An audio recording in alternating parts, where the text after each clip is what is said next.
Merci Monsieur le Président.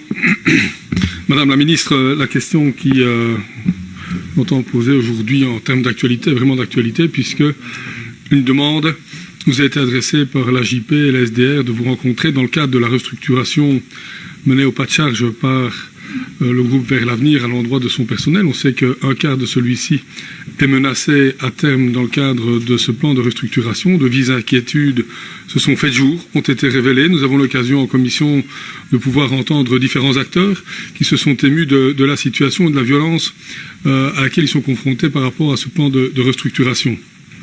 Cette invitation, ils vous l'ont adressée, vous y avez répondu favorablement, et ce matin, vous les avez rencontrés. C'est l'occasion pour nous aujourd'hui de faire le point sur ce qui s'est dit par rapport à cette rencontre. Et par ailleurs, je viens de constater, au travers de la lecture d'un belga, que la CNE et la 7K, qui sont les syndicats, qui sont amenés à gérer et à discuter en direct avec le comité de direction du plan de restructuration du plan Renault, n'ont pas été conviés à cette réunion, alors que l'objet de celle-ci, si j'en crois le communiqué qui a été fait préalablement, visait justement la restructuration du groupe, son personnel, et donc pourquoi ne pas avoir inviter également les acteurs syndicaux autour de la table de ce matin. Quel était l'objet de la discussion?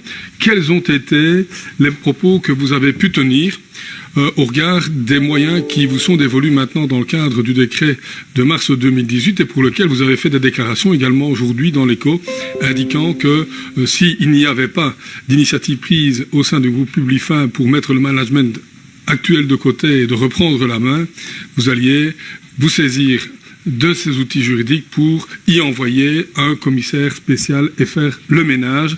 Et donc, j'imagine dans la foulée, ce que tout le monde appelle de ses voeux, geler le plan social tel qu'il est annoncé et organisé, mis en place actuellement dans le cadre des concertations qui sont intervenues. Je souhaite faire le point avec vous sur ces facultés que vous allez vous donner et surtout sur la manière dont vous avez appréhendé cette demande précise, claire, que nombre d'interlocuteurs rencontrent et soutiennent, qui est le gel du plan social actuellement mis en œuvre dans le cadre des restructurations des éditions de l'avenir. Madame la Ministre, je vous invite peut-être à nous faire le point sur la question au travers et dans la suite de cette question. Merci, Monsieur le Président. Bonjour à chacune et chacun d'entre vous, messieurs les députés. J'ai effectivement été sollicité par l'AJP. Et comme l'ensemble du gouvernement et toute une série d'observateurs, je suis particulièrement attentive à la situation de l'entreprise L'Avenir.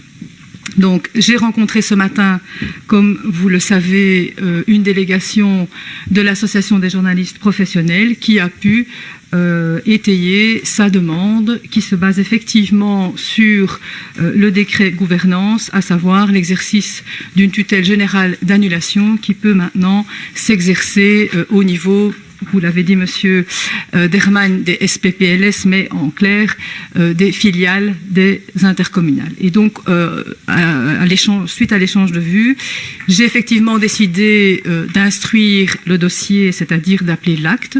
Donc l'instruction du dossier implique bien évidemment la transmission des décisions et de toutes les pièces justificatives nécessaires pour l'instruction du dossier. J'ai précisé deux éléments, c'est que instruction du dossier ne signifie pas immédiatement annulation de la décision. Il faut bien évidemment instruire le dossier et que, comme vous le savez également, l'instruction ne suspend pas la décision, à savoir le plan de restructuration.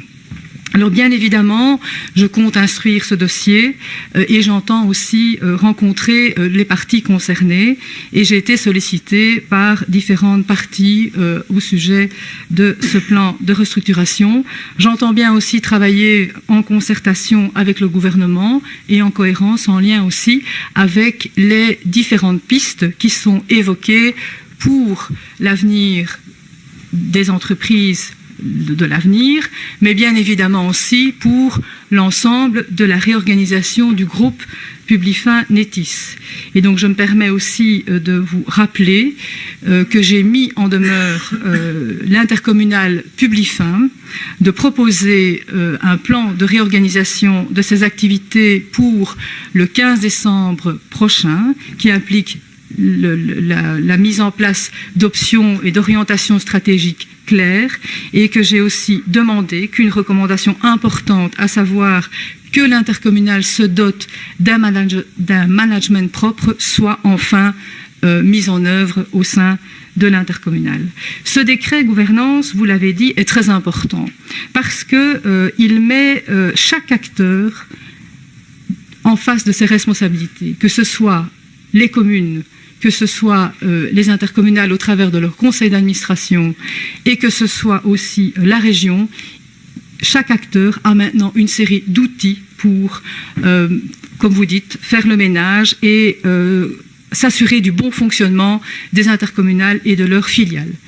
Et quand j'apprends que les conseils d'administration de Finampart et de Publifin n'ont pas été informés de la décision des éditions d'avenir, je trouve ça tout à fait inacceptable. Et j'entends bien que l'ensemble des parties prennent leurs responsabilités par rapport à cette situation. Je peux vous assurer que le gouvernement prendra également ses responsabilités et j'espère bien compter sur le soutien de tous et aussi, M. Derman, sur le soutien des socialistes liégeois. Je vous remercie.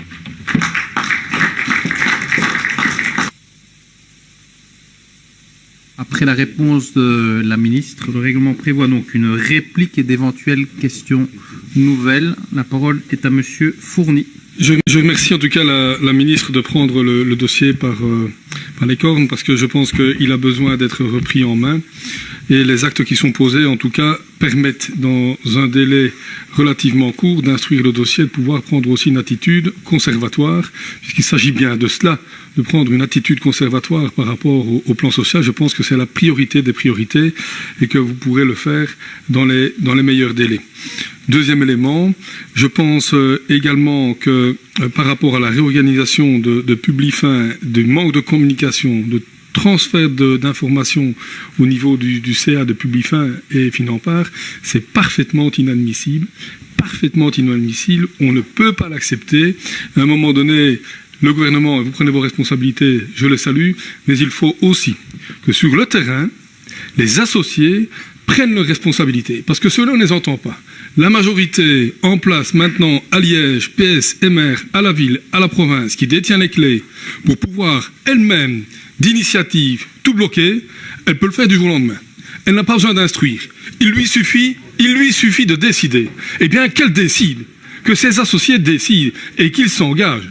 Et moi, je les invite instamment à prendre une attitude, de sortir du bois, de découvrir, de laisser tomber le voile et de faire en sorte qu'ils prennent leurs décisions maintenant, ce qui permettra de gagner du temps, ce qui permettra de simplifier les procédures et ce qui permettra au gouvernement de pouvoir travailler dans l'intérêt général. Parce que la mesure qui sera à prendre par le gouvernement devrait être motivée et guidée pour des raisons de sécurité juridique au travers de l'intérêt général, au travers de l'intérêt régional qui doit être préservé. Et on sait que ce serait extrêmement difficile. Là, il y a 37 secondes de plus, je pense. Et donc, Monsieur le Président, je n'en serai pas plus loin et je lance ici un appel aux associés pour qu'ils sortent du bois et qu'ils s'opposent fermement à toute décision et qu'ils gèlent eux-mêmes immédiatement les décisions qui sont en cours d'exécution pour l'heure.